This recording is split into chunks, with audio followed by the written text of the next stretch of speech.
Estás escuchando un devocional del Reto Mujer Verdadera 365. Carta a los Filipenses. Escrito por Débora de Rivera, leído por Débora de Rivera. Hoy corresponde leer la carta de Pablo escrita a los creyentes en Filipos. Con ellos, Pablo fundó una comunidad de creyentes en la provincia de Macedonia, siendo Lidia y su familia los primeros en escuchar el Evangelio de Jesucristo por la boca de Pablo. Antes de compartirte mis notas, quisiera invitarte a leer la carta a los Filipenses completa y después ir a avivanuestroscorazones.com al enlace de este episodio para poder ver un video con el cual podrás tener el panorama general de la carta a los Filipenses. Algunas características generales. Esta carta Pablo la redactó estando en la cárcel. Es conocida como la Carta del Gozo, pues aún en medio de sus padecimientos y aceptando que había tristeza y tribulación, Pablo se goza de que el propósito de Dios se cumpla y anima a sus lectores a que se gocen en el Señor como Él. Los receptores de la carta son muy amados por Pablo y se hace notorio porque en diversas ocasiones les llama amados y sus palabras hacia ellos son afectivas. ¿Para ti el vivir es Cristo? Me confronta la actitud de Pablo en esta porción. Él no buscaba cuidar su reputación ni predicación, ni siquiera guardar su propia vida. Él veía su muerte como una ventaja, pues así estaría con Cristo. Pero a su vez, entendía que si vivía, esto sería muy provechoso para los que seguirán escuchando su mensaje. Él no veía su tiempo en la tierra como una oportunidad para desarrollarse y realizarse. Entendía que en Cristo tenía un nuevo propósito, y este era predicar el Evangelio.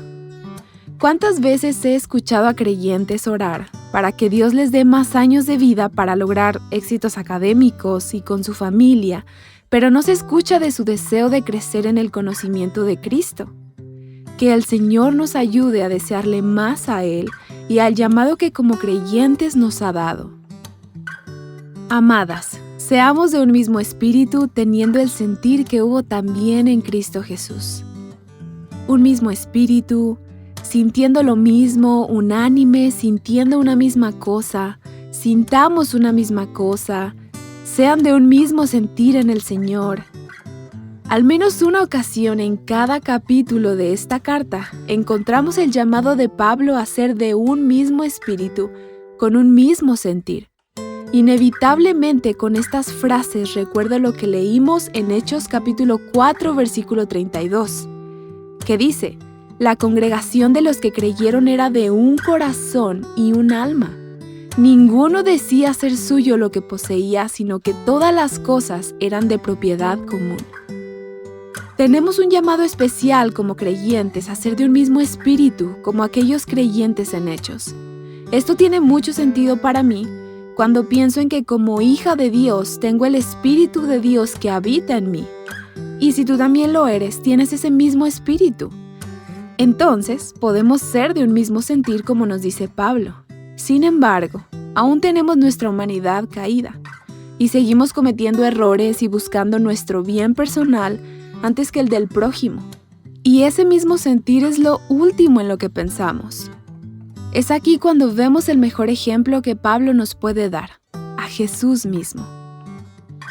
Haya pues en ustedes esa actitud que hubo también en Cristo Jesús, el cual, aunque existía en forma de Dios, no consideró el ser igual a Dios como algo a que aferrarse, sino que se despojó a sí mismo, tomando forma de siervo, haciéndose semejante a los hombres. Filipenses 2, 5-7.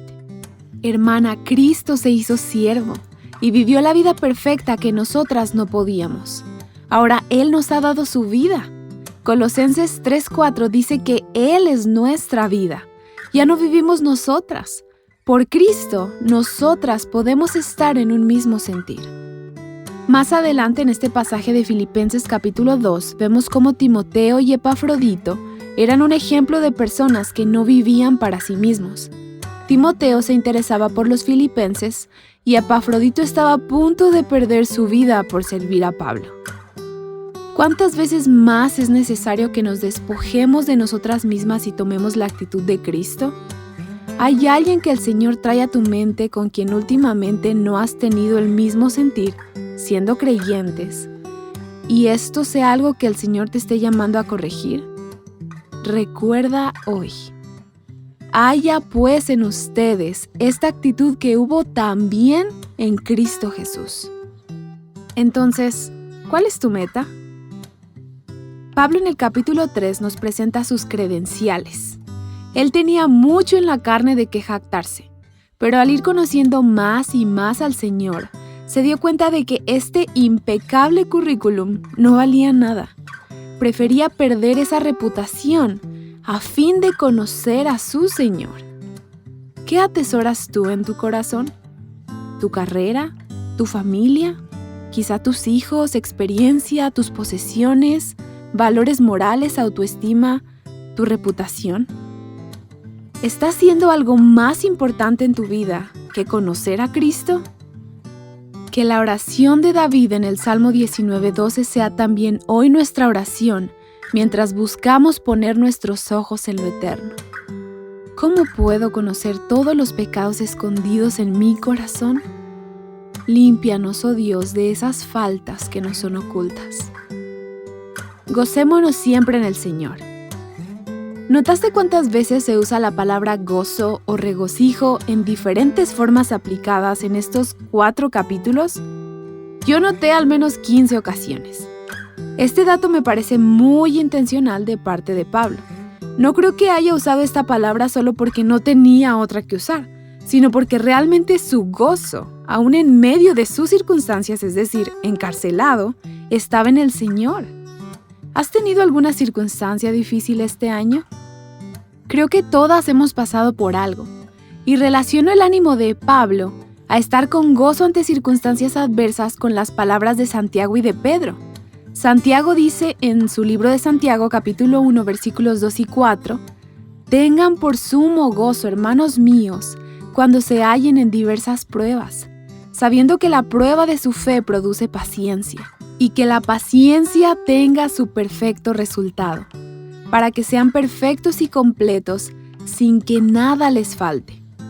Y Pedro también dice en su primera carta, capítulo 1, versículos 5 al 7, que mediante la fe, ustedes son protegidos por el poder de Dios para la salvación que está preparada para ser revelada en el último tiempo, en lo cual ustedes se regocijan grandemente, aunque ahora, por un poco de tiempo, si es necesario, sean afligidos con diversas pruebas, para que la prueba de la fe de ustedes, más preciosa que el oro que perece, aunque probado por fuego, sea hallada, que da como resultado alabanza, gloria y honor en la revelación de Jesucristo.